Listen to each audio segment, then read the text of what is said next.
Welcome to our YouTube channel, Tuition Home Coaching Center. Please subscribe to our channel to get more videos like this.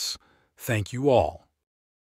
আসসালামু আলাইকুম প্রিয় শিক্ষার্থীরা, তোমরা সকলে কেমন আছো? আশা করছি সকলেই খুব ভালো আছো।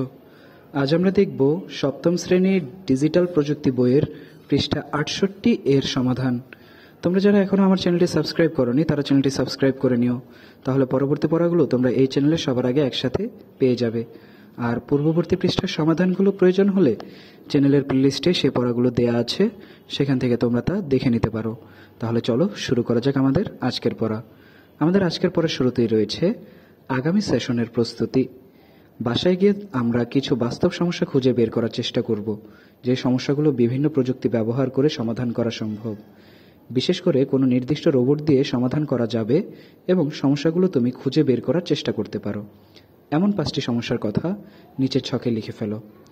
তাহলে এখানে আমাদের যে কোনো 5টি সমস্যার কথা তুমি যা ভেবেছো তা এখানে লিখতে হবে। তাহলে দেখো আমি এখানে ছকে কি কি লিখেছি। 1. নদীতে উদ্ধার তৎপরতা চালাতে এবং অনুসন্ধান চালাতে। 2.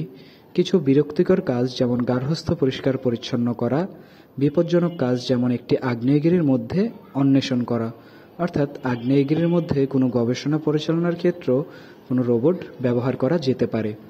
এরপর 3.